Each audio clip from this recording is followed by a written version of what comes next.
not structure. Not everybody in this class has had Chem 105, Chem 107, or Chem 109. But what I want you to remember are the enzymes in red blocks, okay? Amino acid tyrosine is transported into a neuron that's going to make catecholamines. It's a really important principle. If I'm a neuron that makes catecholamines, I need to be able to convert tyrosine into something else that's going to make catecholamines. So that means I'm a neuron that expresses the enzyme tyrosine hydroxylase. What do you remember if you've had biochem? What do you remember about the names of enzymes?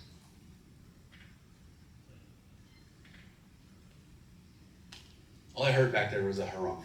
That's all I got. What's that? Good. They tell you exactly what they do. Tyrosine hydroxylase catalyzes a reaction transferring a hydroxyl group to tyrosine. Now tyrosine is called DOPA. So the principle about neurotransmitter synthesis that I love, that I think is really cool, the most minor of organic modification completely changes the function of a simple molecule like tyrosine. Now it's no longer tyrosine, it's DOPA. Yeah?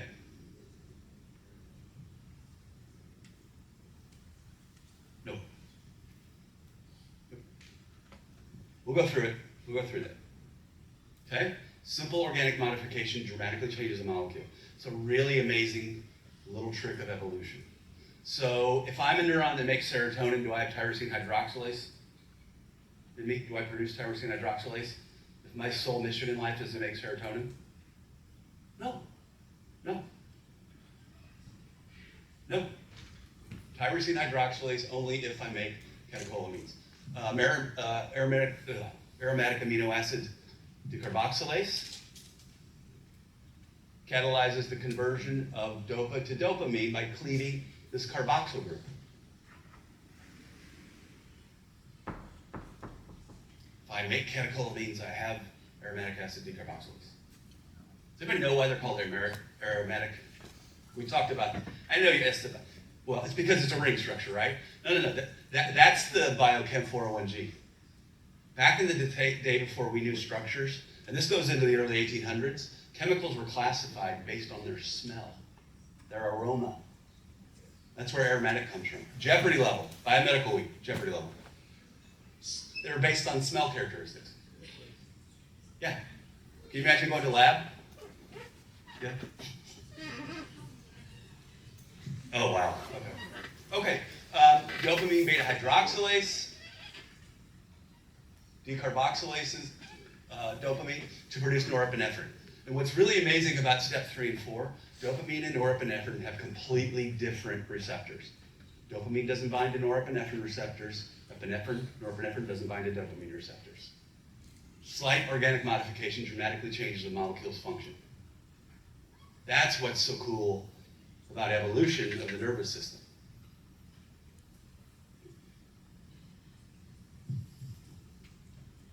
So, again, I've said this from the beginning. I want you thinking clinically about why this is important. Parkinson's disease is a disease that affects motor neurons. It involves the death of dopamine-producing neurons somewhere in the brain. So as symptoms emerge, it's a degenerative disease, which means Parkinson's continues and progresses to get worse and worse. That involves the increasing loss or death of neurons that produce dopamine. So let's say you're the director of research and development for a huge drug company. Back in the 1950s, when this started, what would be one way, theoretically one way you could develop a drug, looking at this slide, to increase dopamine function in people with Parkinson's disease and hopefully improve their symptoms? Think like a scientist or a physician. Look at this. Yeah, Fabia has it. Exactly. Saeed has it. Anybody else?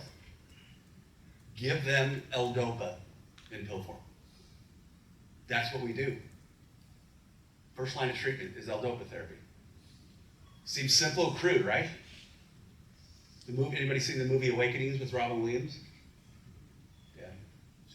Awakenings with Robin Williams? Yeah. That's about Sachs, the guy that created this therapy. Said, hey, this is how we make dopa. We can give, or dopamine, we can give dopa in pill form. And does that improve symptoms? 100%. That's what the movie's all about. Now, it doesn't last forever. It tends to last for 3 to 5 years, and the effects wear off. Because you just don't have enough dopa. You don't have enough cells to make dopa. This is just the exact same thing we covered in a picture and text. So I'm not going to go through it unless you have questions. Right? Some of us are image learners, and some of us are text learners. The big key part of dopa, though, is this is how neurological pharmacology started. But let's look at the synthetic pathway. We're going to talk about the same thing when we come back to acetylcholine. Same neurological kind of implication. Okay? So you know about vesicular transporters. We've talked about that. After these catecholamines are made, there's a vesicular monoamine transporter called VMAT2 on vesicles of neurons that make dopamine and catecholamine. That is an antiporter. It transports catecholamine up in the vesicle for storage, awaiting synaptic release, right? That's a transporter that sucks dopamine and norepinephrine for synaptic release. Turns out, this is a really important thing in understanding, a really important transporter, understanding how methamphetamine and amphetamine work. And we're not there yet, but you need to know this basic language, because when I tell you after exam 2 that methamphetamine reverses the VMAT2, now you know how methamphetamine works.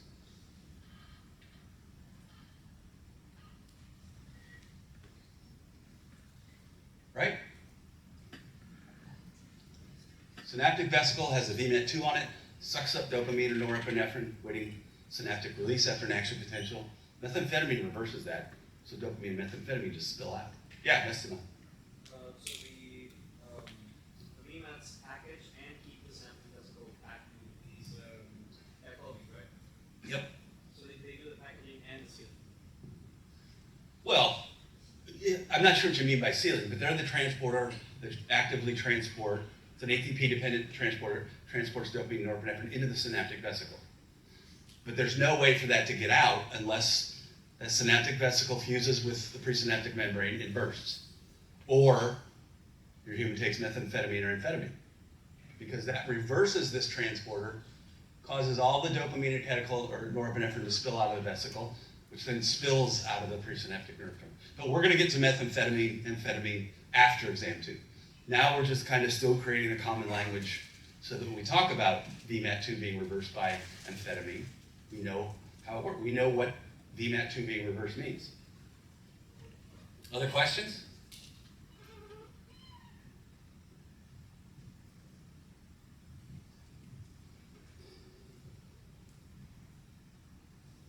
Autoreceptors for catecholamines. We remember we did autoreceptors for block 1, okay?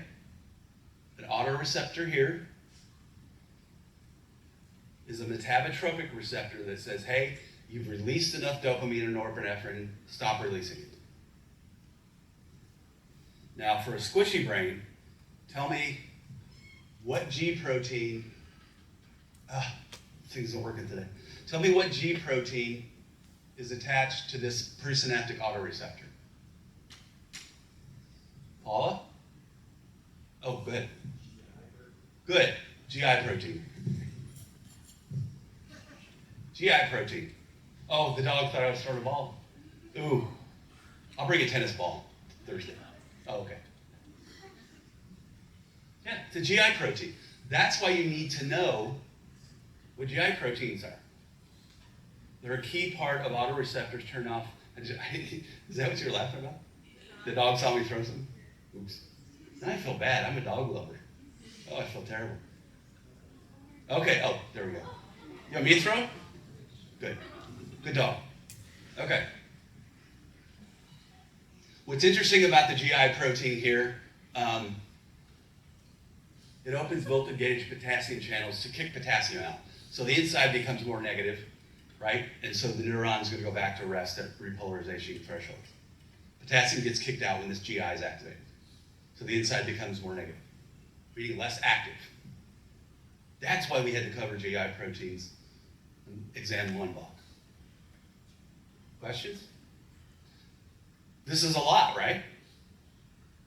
Right? That's why we're going to get out a little bit early today. Because it's a lot. But the best way to do this, I think, again, just like for exam 1, draw this stuff out on a pad of paper. Get 8.5 pad. Draw this stuff out so you can see how the whole circuit of synthesis from tyrosine all the way to reuptake or autoreceptors works. Questions?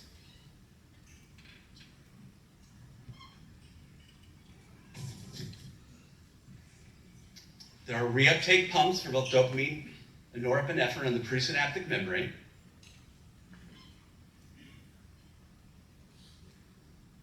Catecholamines are broken down in the synaptic cleft by monoamine oxidases, or in the synapse outside of the presynaptic cell membrane.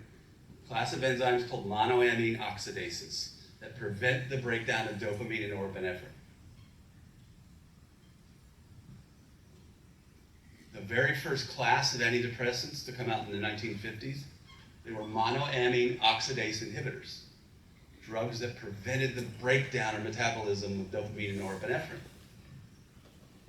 Turns out if you increase the activity of catecholamines or serotonin, you can improve mood.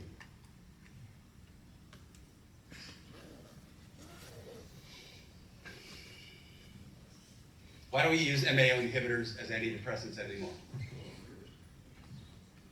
Okay, all good. They produce too many side effects. They're really hard on your liver to metabolize. And then we developed better mood-enhancing medications like selective serotonin reuptake inhibitors, selective norepinephrine reuptake inhibitors. So we don't mess with MAO very much anymore, pharmacologically.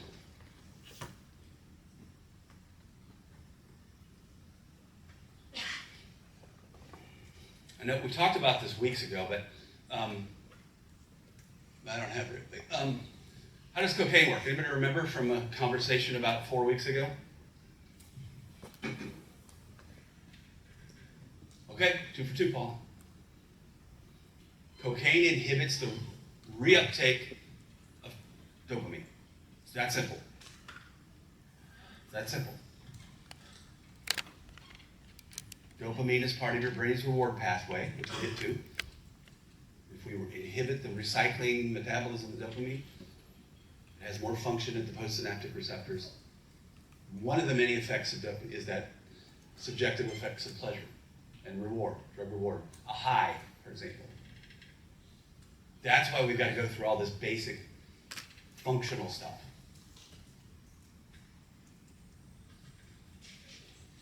What do SSRIs inhibit the reuptake of? Okay, good.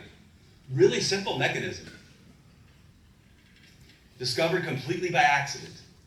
Yeah?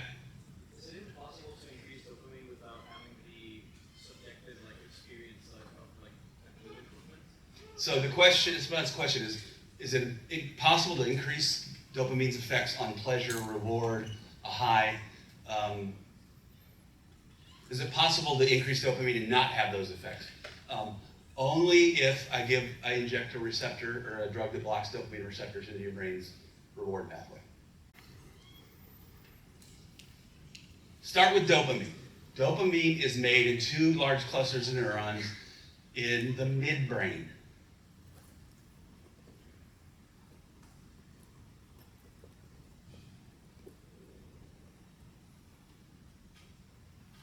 All neurotransmitters, except for 2 we'll talk about later this week, are made in tiny, discrete nuclei in one part of the brain or the other, and then they send axons everywhere. The first dopamine-producing pathway we're going to talk about, this nucleus is called the substantia nigra. If you worked in Bio 302 yesterday, anybody want to try and figure out what substantia nigra means in Latin? Again, harumph from over here. That's all I'm getting. Okay, nigra. Black, dark. Latin for dark. What does substantia sound like? Substantial. It's a large, dark nucleus. This nucleus projects up into the forebrain and synapses to release dopamine on motor areas. You don't need to know globus pallidus and caudate pituitary image for this class. You had those in Bio 302 or Psych 312. But the axons coming out of substantia nigra go from the midbrain to forebrain motor or movement nuclei. I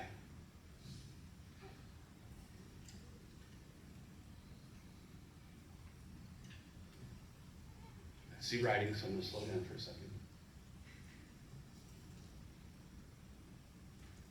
Yeah. From the midbrain. Substantia nigra is one of the two large nuclei in the midbrain, right? So this is a rat brain. Still the best graphic I've ever seen. So this would be the brainstem down here on the right, the hindbrain. The cell bodies are here. They produce dopamine, but a lot of that dopamine is released up in the forebrain, closer to the prefrontal cortex, in areas that regulate movement. The substantia nigra is what atrophies or dies off in Parkinson's disease. These dopamine-producing neurons die off in Parkinson's disease.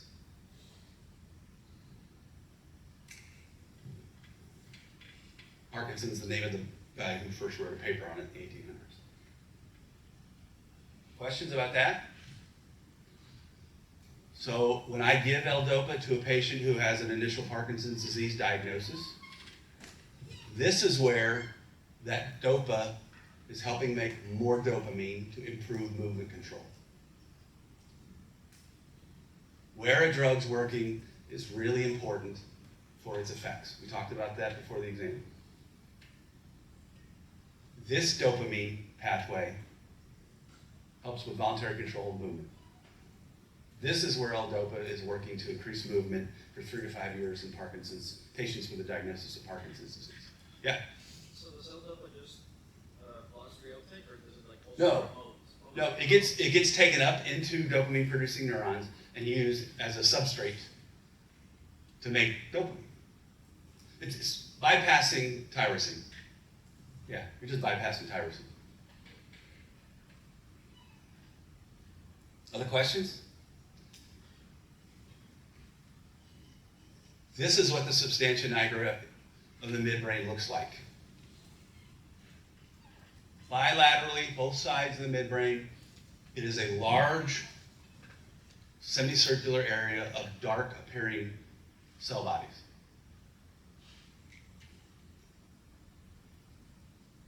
I know Caleb knows the answer to this because we did this in Psych 312 last spring. Anybody want to know why the cell bodies look dark under a microscope?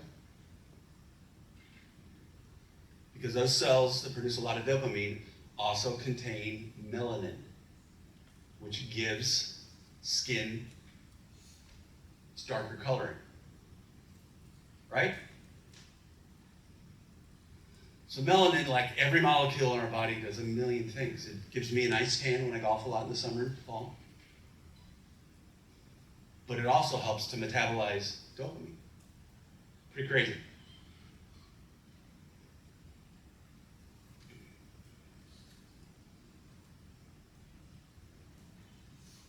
Caleb, does your lab study this?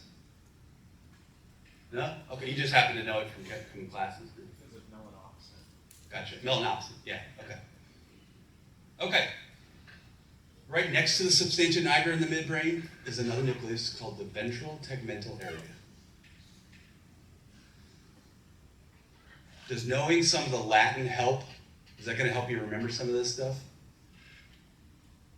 I'm not going to ask you to translate. This is not a modern classical languages class. But I'm convinced it does help you remember things better. Ventral tegmental area, midbrain. But this nucleus is on the ventral side, the belly side of the midbrain, which is what ventral means belly. Tegmental just means floor.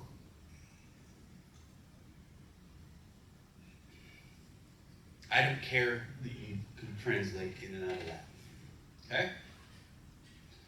So this is very close to the substantia nigra, but the axons from the ventral tegmental area go to a very different part of the forebrain.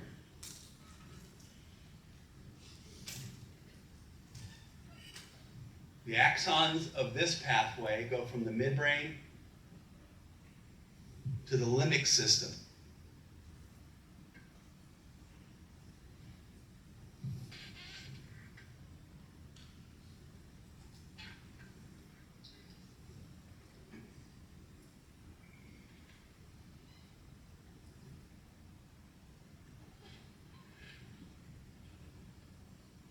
Specifically, these axons go from the ventral tegmental area in the midbrain to the nucleus accumbens of the limbic system.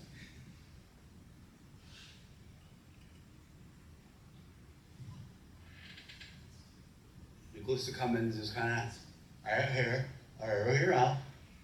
That's where it is.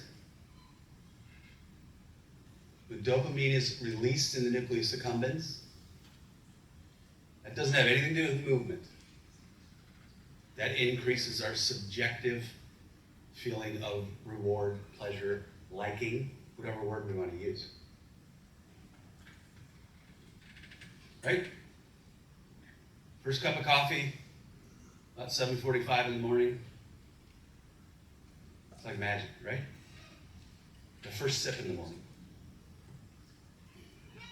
Water when you're thirsty, food when you're hungry, social interaction when you're lonely. That all activates the brain's mesolimbic pathway. I'm going to leave it. I don't want to mess with it. Okay? So this pathway evolved to help us as animals like the things that we should like to help us keep alive. Warmth when we're cold. It just so happens drugs of abuse, we're going to talk about a lot after exam 2, hijack this brain region. Okay? So where does cocaine inhibit the reuptake of dopamine to give rewarding or pleasurable effects? Right here. Right here. This pathway is not involved in movement. This pathway is the reward pathway.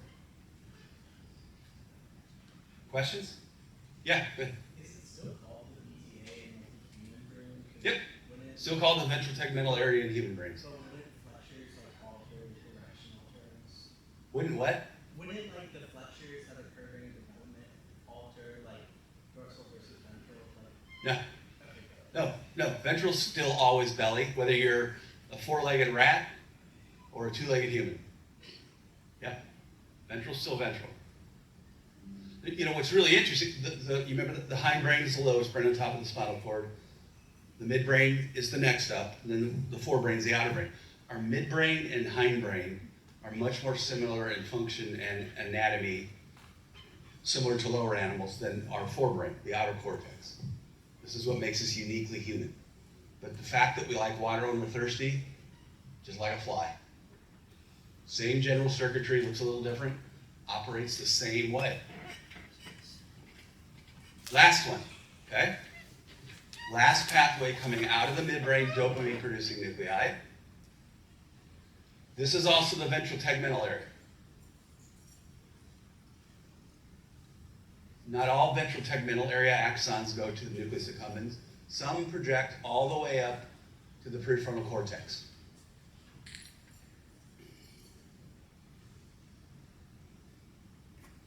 We call this the mesocortical pathway.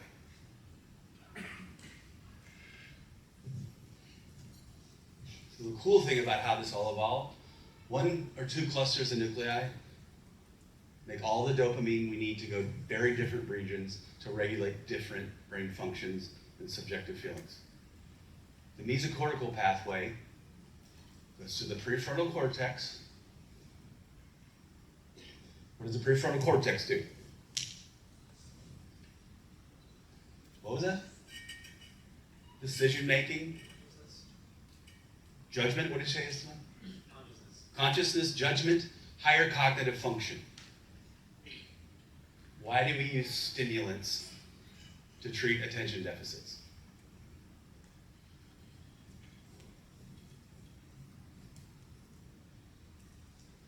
Oh, Emily. Yeah. Stimulants increase dopamine release in the prefrontal cortex here. They also increase norepinephrine release, but we're not there yet. Yeah, Eliana.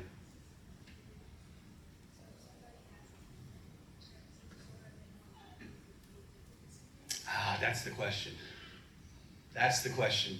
If someone had, so this is Eliana's question, if someone has an attention deficit, are they more likely to find stimulants rewarding? It's not clear. That's the question of the day, right? Now, I cannot say yes, but I won't say no. We think the circuitry, well, we don't know much about the neurocircuitry of attention deficits, right? We've looked everywhere, we don't have a good handle on it.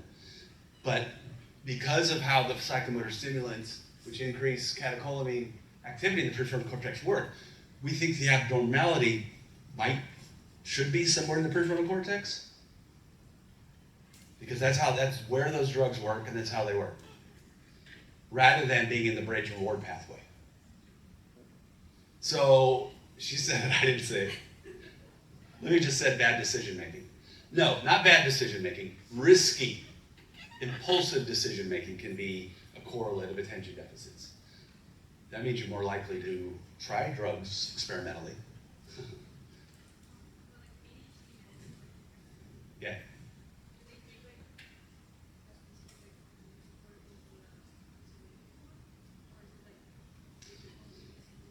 Okay, so good question. Paul's asking if the psychomotor stimulants used, like amphetamine, used to treat attention deficits, do they just increase dopamine release in the prefrontal cortex, or is it also the nucleus accumbens? It's everywhere.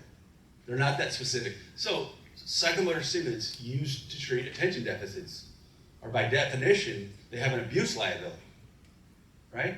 You're college students. There are odds that many of you in this class know of people that have gotten a prescription for Adderall and sold it rather than used it for their...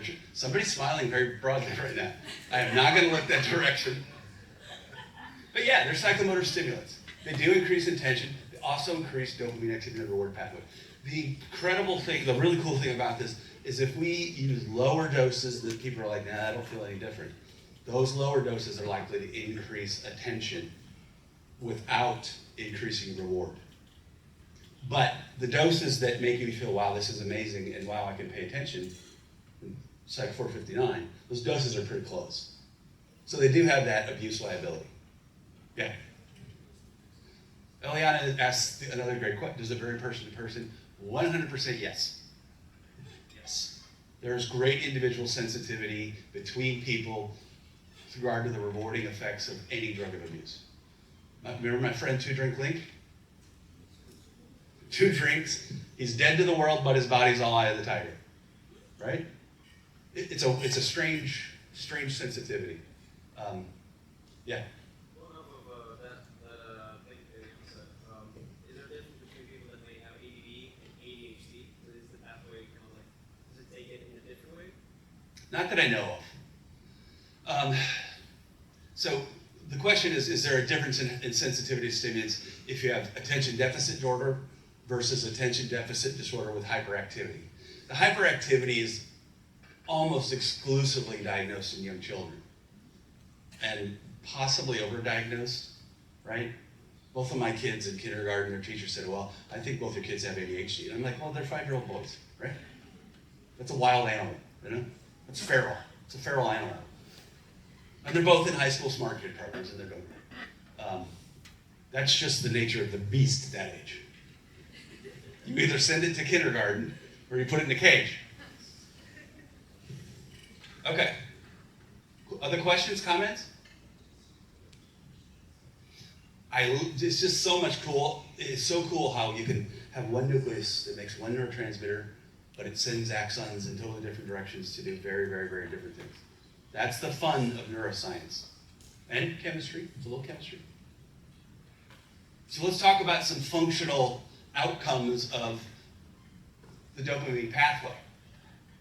This, in each of these conditions, this is, I'll tell you what it's called, positron emission tomography. I'll tell you what that means in a second, PET scan. And that's a PET scan of dopamine receptors in the nucleus accumbens.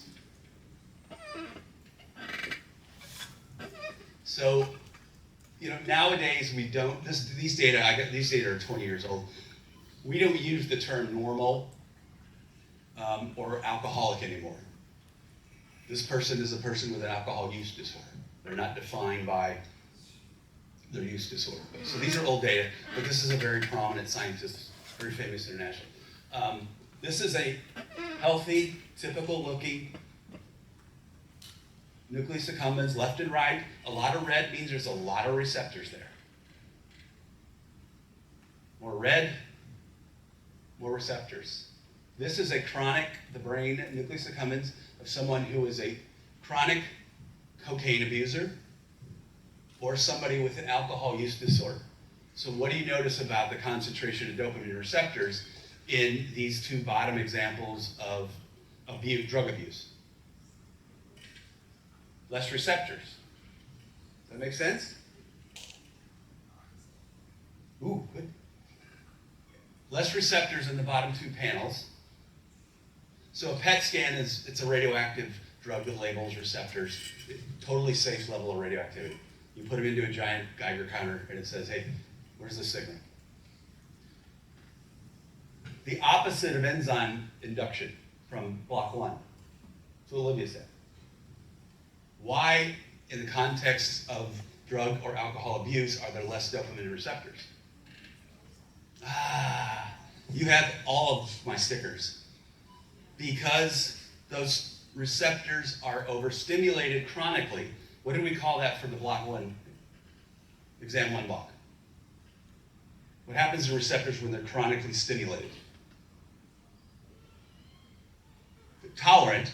The specific term we talked about was downregulation. When receptors are chronically stimulated by the release of dopamine caused by alcohol or cocaine, our brain's reward pathway is like, this is not normal, this is not homeostasis, so I'm going to shut off and hide a lot of my dopamine receptors. Could you say that their actual potential threshold also goes up? Yeah. Well, as a nucleus, the threshold goes up because there are less receptors that are stimulatory. Oh, Carter.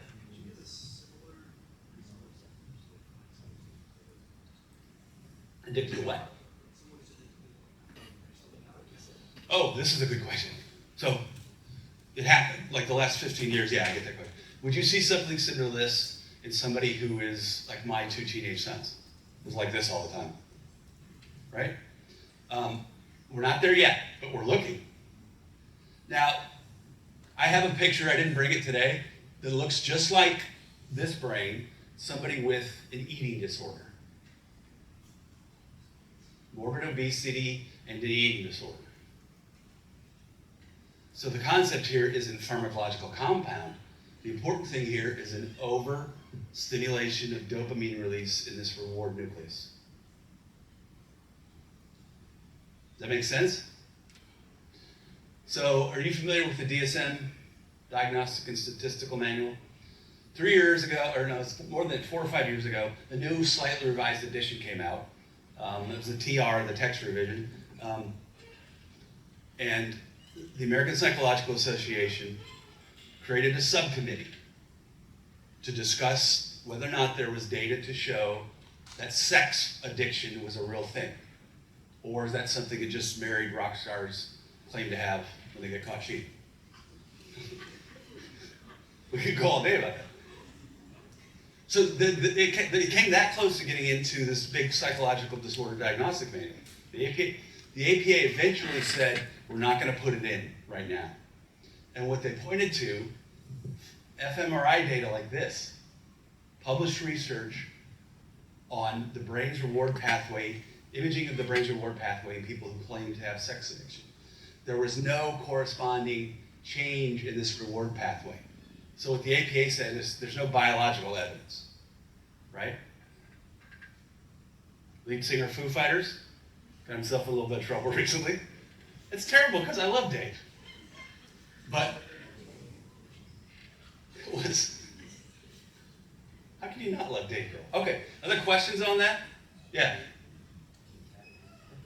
Can caffeine cause that? Caffeine definitely, no, it doesn't cause these changes. Caffeine definitely causes the release of dopamine in the brains, in the nucleus accumbens reward pathway. Just not as much as, not even nearly as much as alcohol or opiates or anything.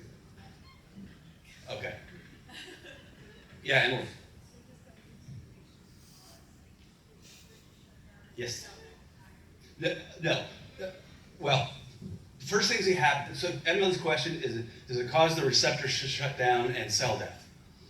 At chronic high doses, cells will actually die, yes. But you can have a dramatic reduction in dopamine receptors in the nucleus accumbens without cells dying. That just means it's less responsive to rewarding stimuli. So let's take it all the way back to the clinic, right? If I have an alcohol use disorder and this is my brain, I've downregulated dopamine receptors. That brain region is more insensitive to reward now. Behaviorally, what's the outcome going to be? Depression? Behaviorally, what am I going to do? I'm going to drink more alcohol, or I'm going to snort more cocaine, or smoke more crack cocaine. That's why the biological side of addiction is so hard to treat. It's just a vicious cycle.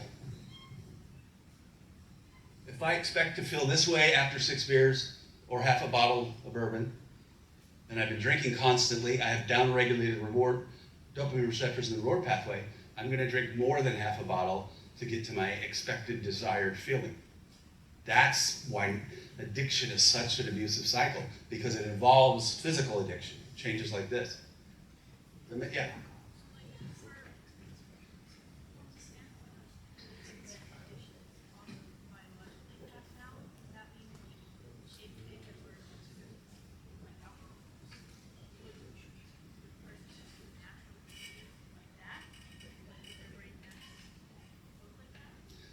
So the question is, great question.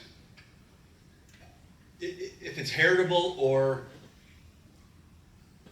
could a person just look like this at baseline? Right? Is that what you're asking? Before they were even, 100% yes. We're going to do a whole block on addiction when I show you this brain region in rats that have been socially housed and playful with friends, and rats that have been raised in isolation. Which of the dogs having a good time over here? Rats raised in social isolation, which brain do they look like? They look like these brains. So there can be non-hereditary social factors that create a condition that puts you at a risk for using more to get some kind of a relieving effect. We call it reward deficiency syndrome, but we're going to come back to that when we talk about addiction. 100% yeah.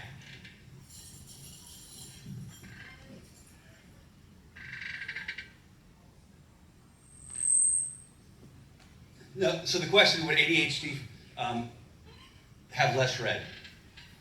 No, it turns out there aren't any clear brain imaging differences in those with attention deficit diagnoses and those who don't have an attention deficit diagnosis. Yeah? Can it be reversed? That's what Nora Volkow, who's director of the National Drug Abuse, that's how she became famous. It can be slightly reversed with abstinence.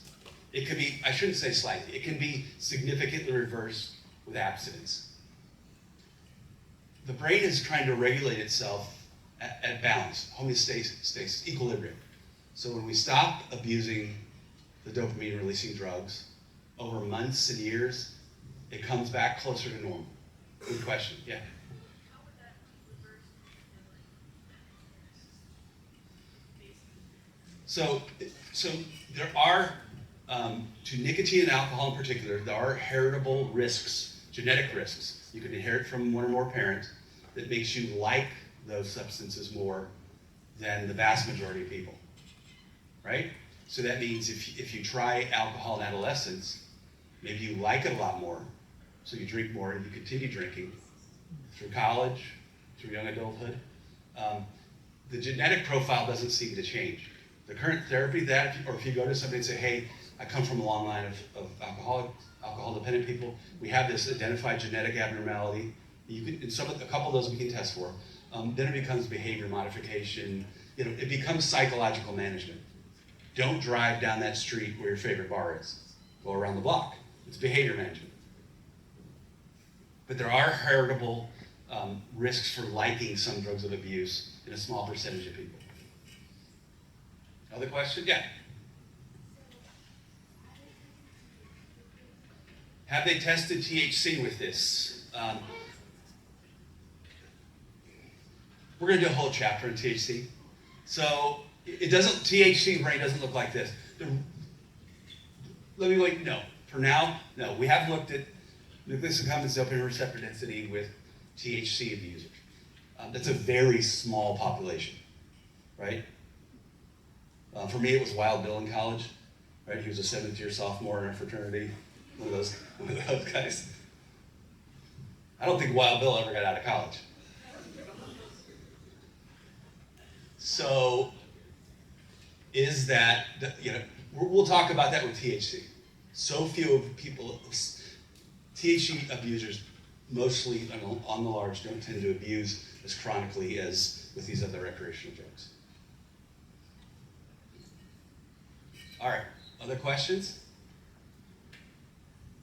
Lauren? I have a question about, you said there's a downregulation of receptors for this. Yeah. How does that compare with enzyme induction, where there's an increased number of enzymes? Then, Does that well, go from drug abuse and yeah. tolerance? Right, they're two different organs doing two different things to reduce the effect of a chronically abused drug. Okay, so And- enzyme induction is only in like liver and other organs? Exactly. Okay. Yep. Does that make sense? Everybody okay with enzyme induction? That's specific to alcohol. With chronic alcohol abuse, your liver will start making more alcohol dehydrogenase to metabolize the alcohol, so alcohol has less of an intoxicating effect. This is just a different way in the brain to make the drug have less of an effect. Just take away all the happy receptors that drug activates. Yeah.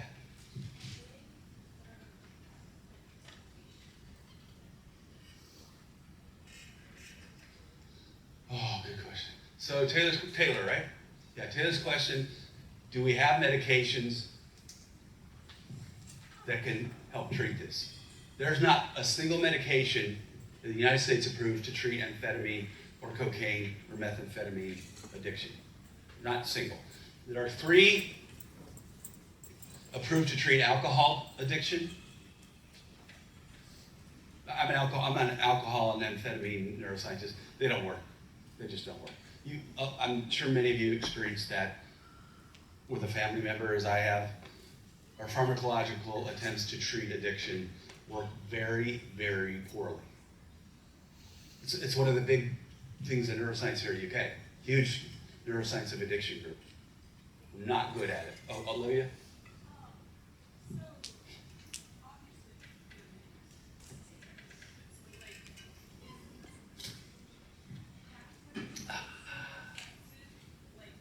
Okay, last thing, we'll get out here early, don't start packing yet.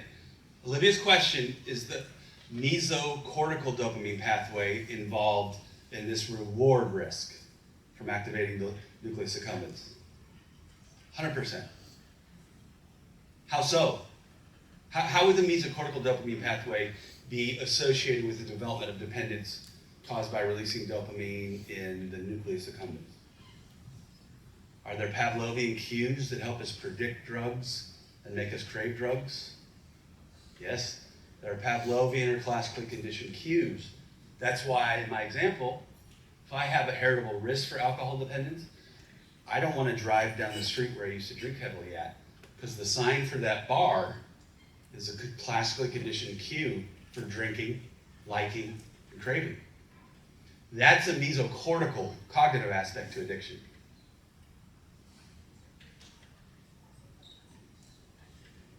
No, you don't see downregulate.